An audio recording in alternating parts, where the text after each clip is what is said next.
পারবে না, এটা শরীয়ত। বাংলাদেশের আর একটা দল বেরিয়েছে হারামখোর, তার নাম হচ্ছে সেলিম। হিজবুত তৌহিদ বলে একটা দল বেরিয়েছে। সেই দলের একটা মহিলা এবং তাদের ইমাম বক্তব্য দিচ্ছে, ইসলামের এই মৌলবীরা, বর্তমান যুগের মৌলবীরা, এরা নারীদিকে বঞ্চিত করে দিল। নবীর বিবি তিনি ব্যবসা করেছেন। এই হাদিসটা সহি, ব্যাখ্যাটা ভুল। কি বললাম? হাদিসটা সহি, ব্যাখ্যাটা ভুল। আল্লাহর নবী সাল্লাল্লাহু আলাইহি সাল্লামের যিনি প্রথম বিবি ছিলেন, ক নম্বর বিবি বললাম? ক নম্বর বিবি? প্রথম বিবি।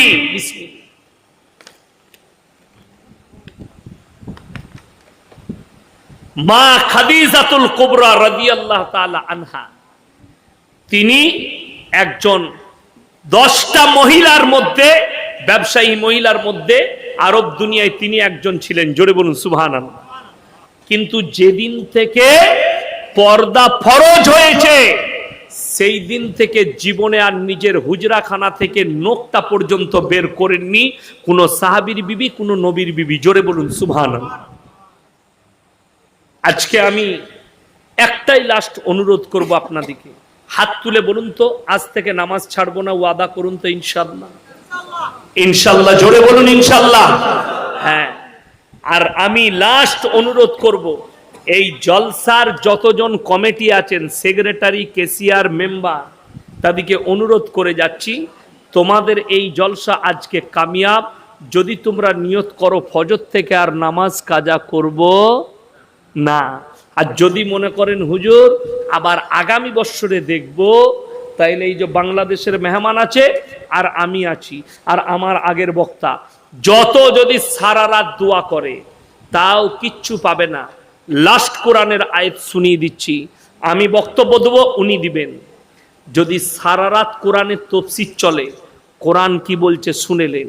সূরা 8 পারা প্রথম পৃষ্ঠা, ওয়ালাউ আন্নানা নাযালনা ইলাইহিমুল মালাইকা ওয়া কাল্লামাহুমুল মাউতা ওয়া হাশারনা আলাইহিম কুল্লা শাইইন কুবুলা মা কানু লিউমিনু ইল্লা আইয়াশা আল্লাহ ওয়ালাকিন্না আখসারাহুম ইয়াজহালুন।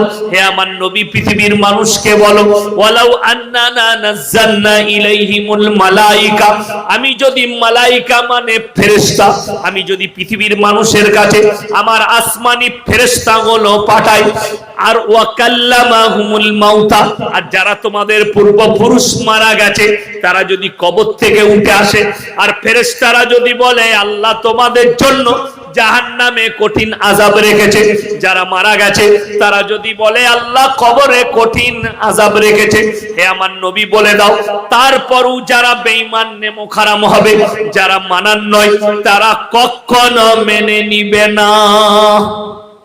কোরআন। সবাই নিয়ত করলেন আমরা সবাই মুমিন হব। জোরে বলুন ইনশাআল্লাহ। ছেলেদিকে দ্বীনি শিক্ষা দেন, দ্বীনি কালচার নিয়ে আসুন। বেঈমান কাফেরের আখলাক চরিত্র থেকে দূরে থাকো। হে আমার যুবক যুবতী, অনুরোধ করে যাচ্ছি, তোমরা নামাজি, মুসল্লি, দিনদার হও।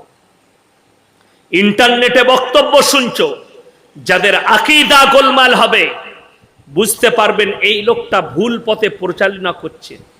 আমি আপনাদেরকে বললাম না যে কপি করা বক্তা বাংলাদেশে আছে, বলছে তুমি তোমার জন্যে গার্লফ্রেন্ড জায়েজ আছে, বয়ফ্রেন্ড জায়েজ আছে, ইসলামী শরীয়তে হারাম। যদি বলেন দলিল হাদিসের, আপনি বলতে পারেন যদি বিয়ে করার ইচ্ছা লাগে, আপনার মনে হয়েছে একটা মেয়েকে পছন্দ হলো, আপনি তার বাড়িতে বিয়ের প্রস্তাব পাঠান। এমন কি শুনেলেন মাসলা, যদি ছেলে মেয়ের বিয়ের দিন ঠিক হয়ে যায়, বিয়ে ঠিক হয় মানে একটা দেখাশোনা হলো, বিয়ে ঠিক হলো, পছন্দ হলো, আমাদের দেশে কি আছে, সব ঠিকঠাক হয়ে গেল, খুব সুন্দর দেখতে, পছন্দ হয়ে গেছে ছেলেরও মেয়েরও, তোমার লেগে গিফট এনেছি, হারামখোর মোবাইল গিফট দিচ্ছে আর সিম ভরিয়ে দিচ্ছে হারামখোর। রাতের বেলায় ফোন শুরু, ফজরে ফোন শেষ। নিকাহ পড়ানোর আগে, ইজাব কবুলের আগে একটা পর নারী আর পর পুরুষ হয়ে থাকবে, তারা স্বামী স্ত্রী নয়। যতক্ষণ পর্যন্ত ইজাব কবুল না হচ্ছে তার আগে পর্যন্ত কথা বলা হারাম। এই যে আপনারা দোকান বসিয়েছেন, ঠিক কি না? কথা বলুন, দোকান বসেছে অনেক মেয়েদিকে আমি রাস্তায় দেখলাম। ইসলামী শরীয়তে মেলা হারাম, যেখানে নির্জনে নারী আর পুরুষ, নারী আর পর পুরুষ এক কাছে হবে। তৃতীয় নম্বর যে লোকটা হাজিরি দেয় তার নাম হচ্ছে শয়তান।